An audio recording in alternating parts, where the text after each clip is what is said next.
February is expected to be warmer than average across much of the U.S., and that trend may continue into early spring. Wait a minute. This tweet did not age very well, did it? Bam! Every single county.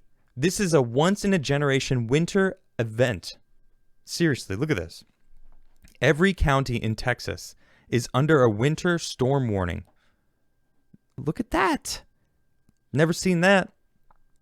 In fact, I've got a friend of mine who's in Texas. He sent me some photos. Look at this. This is his out in his, backyard. This is his hammock. Snow, icicles. This is Texas? What? Just 4 days ago, there was a 100-car pileup. Over, I think 6 people died. People, they're not used to this kind of weather. So it's definitely a tragedy to see this kind of thing, because they're running out of power. Where's that power grid? I have this power grid tweet. Check this out. Here's the power grid in Texas right now. All of these outages. 25% of Texas households are without power right now. Right? This is crazy. People they're not prepared for this. And now we've got, all of conservative Twitter's like, see, green energy doesn't work. There's a point where you got to be like, look, you shouldn't be stooping down to people's levels. I told you so. That attitude, I don't think it's a good look on anyone. I don't really like it. I try not to go there myself. Everyone's guilty of it sometimes. I'm sure I have done it in the past, and I will probably do it again. But it's still something that's like, like this crash sucks. Look at that. Man, I can't believe what's going on right there. So now we got these tweets that are going around. Look, a helicopter running on fossil fuel, spraying a chemical made from fossil fuels onto a wind turbine made with fossil fuels during an ice storm is awesome. I mean, what's your point? Look, I want to get off fossil fuels. I don't want to be on fossil fuels. I would rather figure out a way that we didn't have to dig anything out of the earth. And really, if we're going to do solar panels, that's a lot. That's a strain on the earth. We still got to make all the solar panels, and they don't break down either. You can't, it's wasteful also. Same with these the wind turbines. Every single way you put it. Greta Thunberg. How dare you? Yeah, but you can't just transfer over. So I understand the need to, wean our society off of fossil fuels. Like, look at what's going on all over the place. Check this out. Winter storm causes frozen turbines. So they're straight up frozen. So they're not working. They're not producing any energy. Look at this. Even in Greece, blanketed in heaviest snowfall in 12 years. This is over in Germany. Look at that. Germany is held up as the world's solar and wind capital by renewable levies, but Germans are freezing due to winter of millions of solar panels blanketed in snow and turbines sitting idle. We have to figure out a better way. This is not the answer. I mean, it seems good on paper. It sounds good. Solar energy, wind energy. Well, what happens when you have a place in Texas that, say, they have a whole solar panel set up and wind turbines, and the turbines freeze and the solar panels are covered in snow, and then people freeze to death? There needs to be some, like a backup, I guess, or a system set in place. I've had space experts on my show talking about how they want to make a solar array in geosynchronous orbit that sends down energy. Now, will that energy go through, a crazy storm with lots of clouds? Is that energy safe? Is it always going to be available to us? And they're saying that they're planning on doing that over the biggest cities on the planet, like the top like 200 cities or something. But what about the people out in the country? Like, think about Texas. It's like it's got a couple big towns or cities. Dallas, Houston, Austin, I guess, is getting pretty big. And what about the people out in the countryside? Sorry, you don't have power anymore. You're gonna freeze. These people are freezing right now. So, but what is causing it?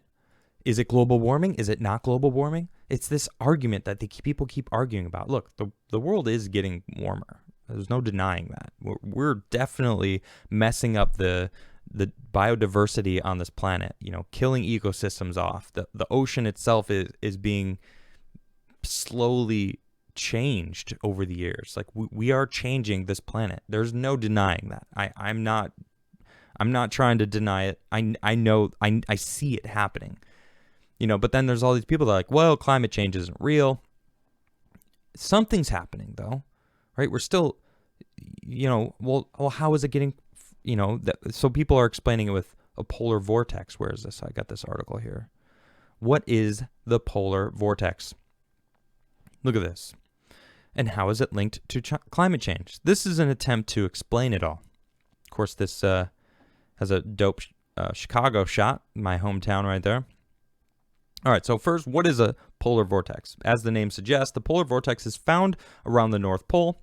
It's a band of strong winds high up in the atmosphere that keeps bitterly cold air locked around the Arctic region. This circulation isn't considered a single storm or even a weather pattern as such. Why is it affecting the U.S.?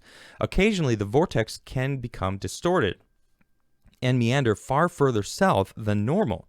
The phenomenon has widely known to Americans during a particularly frigid spell in 2014 when the media first started using the term polar vortex. It was also a factor in the bomb cyclone that battered the U.S. East Coast last year. This article is, in fact, from 2019, just to give a little bit of a reference point there. So it was from 2018 that the cyclone hit. This time, the polar vortex has broken in two, bringing the coldest conditions in decades to the Midwest U.S. On Wednesday, Chicago was 10 degrees Fahrenheit colder than Antarctica. At the moment, the vortex looks like two swirling blobs of cold air, one settled over North America, the other over Eurasia, said Jennifer Francis, the senior scientist at the Woods Hole Research Center. It splits up when there's sudden stratospheric warming. There it is. So it's splitting up because there's warmer than usual air over the Arctic, and it's basically pushing that cold air south.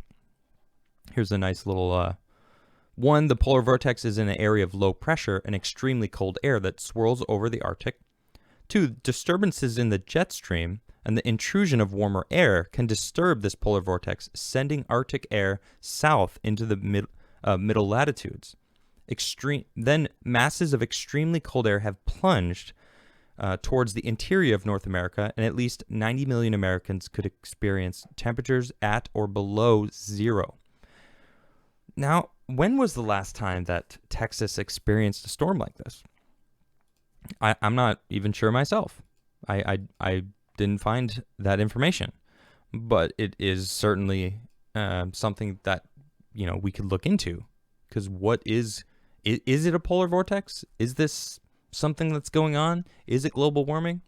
Well, I mean, it says right here, like, is this weather linked to climate change? Let's see what it says. Studies have pointed to a recent increase in instances where the polar vortex has bulged down into heavy populated areas. Scientists are gaining a better understanding of why this is happening, with many identifying climate change as an influence. There is some evidence that the jet stream, a meandering air current that flows over North America and Europe, is slowing and becoming wavier as the planet warms. The jet stream interacts with the polar vortex, helping bring numbing temperatures further south. Scientists also point to a complex sequence of events involving sea ice, which is rapidly diminishing in the Arctic. As the ice retreats, summertime heat is absorbed by the dark ocean that lies underneath. This heat is released into the atmosphere during winter, spurring winds that can disrupt the polar vortex. We aren't entirely there yet, but there's more and more support for this concept, says Francis. It's a new and developing hot research topic. Oh, it's so hot right now. Let's see. And this last section, of course, just digs at Trump. So, whatever. They love to throw those in there. I mean, it does make some sense that if the world is warming up, it's causing, a disruption in everything. The ice is melting. I've been seeing these videos of the cracking, the ice is, the ice wall cracking, the glaciers disappearing.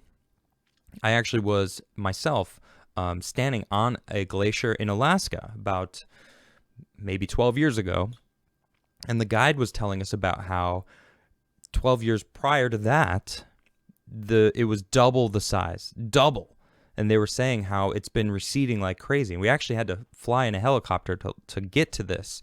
And as we approached it, I have pictures of it somewhere. I wish I could have brought those out. That would have been perfect to show you. But as we approached, the guide was telling us, over the helicopter mics, if you look at the sides of this valley, and it came down to a lake, and you could see the edges of the mountain that was kind of on, there was two, I wouldn't say mountains, but it was two hills, and you could see the glacier going up, but on the side of the mountain, you could see this line, and he said the glacier used to be that height, and it's just gotten so low, and that lake wasn't there before. So it's straight up melting into a lake that's in Alaska. Now, this was 12 years ago. And I saw this and I was like, wow, that's pretty insane to see this, that it's melting. And there was actually a small glacier that was on top of this resort. I stayed in a ski town, Girdwood, it's called, in Alaska. And there was the ski hill behind. And this was the summertime, mind you. So it wasn't necessarily that cold, but there was still snow. But we went up to the top of this mountain. I don't want to say mountain, because we mountain biked up to the top, and there was a tiny little glacier, and they were like, look, this is actually a glacier. It was probably about the size of a house, not very big. They're like, yeah, it used to be a lot bigger, and it'll probably be gone. It's probably gone now. So there's no doubt in my mind that the world is changing, and it's like the internet. We're still learning how it's affecting us all, how to change society to fit with it. It's kind of the same with the way the world is shifting as far as the weather goes, this global warming stuff. It's kind of, I don't know when it's going to end, when it's going to settle, how many species on this planet are actually going to go extinct, because we are living in a mass extinction event. Like, animals are going to extinct all the time. I was in a museum years ago, and they have a ticker going on, like, this is how many species just went extinct right now as you read this. And it's just like just a number that's rolling and getting, it's just like, this is actually happening. But like, look at what we're doing. We're scraping the bottom of the ocean to get shrimp, just trolling the bottom of the ocean, destroying everything in its path, all the ecosystem that's in the bottom. We're ripping apart forests for palm oil. Now I say we because human beings, I'm a part of that. I'm using this microphone. I'm using a monitor. Like, I don't know what of the camera that I'm looking into. Like, I don't know what of this stuff, was mined out of an area that, now that pushed animals out or made them extinct, or child labor. Like, man, we've got a problem in society, and it's many faceted, right? I'm trying to stick more on the weather patterns on Earth. So I don't know when it's going to end. When I was living in California, I don't know, this was 5 years ago, mind you. I read an article about a new desalination plant. They were pulling water out of the ocean because California had a water issue. So they were pulling ocean water, taking out the salt, and they have fresh water, and just dumping the salt back into the ocean. And it was creating these dead zones. And then you think about the dead zones from the fertilizer from the mid of America going down into the Gulf of Mexico, dead zones. It's like we're creating these, there's so many different examples. Greenpeace, say what you will about Greenpeace, but they actually stopped many different countries from dumping toxic waste into the oceans. Back in the day, like in the 80s, they would straight up dump toxic barrels, waste, into the ocean and just let them drop to the bottom. That's messed up. I mean, I have a lot of things to say about that, but I'm just going to say but that's the case. They were actually doing that. So they stopped this from happening. So we got to get our act together. I'm not saying I don't want to get off fossil fuels, or I do want to get off fossil fuels, but we have to recognize that it's not going to be like that. We have to have a viable other option.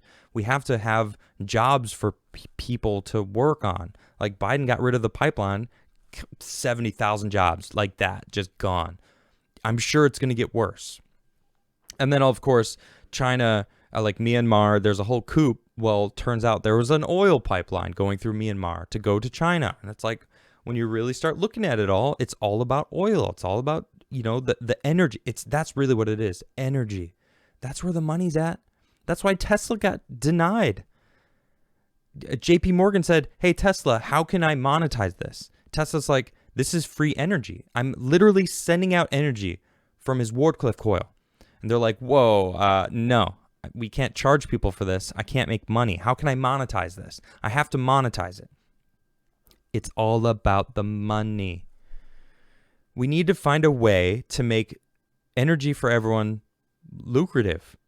As messed up as that is, that's how change happens. People follow the money. I mean, and we can't change that. These communists are like, well, give it things to everyone. Okay, well, who's going to do the dirty work? Who's going to, someone's always going to be in charge. Someone's going to know how to make things work, and they're going to have to tell others how to do things, and which inevitably will end to someone thinking they know how to do everything and tell everyone what to do, and then look at the past history of communism. Come on. Now, I'm clearly spinning around right now. Stream of consciousness, really, I'm just kind of flowing with it. But it as all things in life, everything has 1,000 different answers, 1,000 problems that you can't pick one and just go, there's the answer.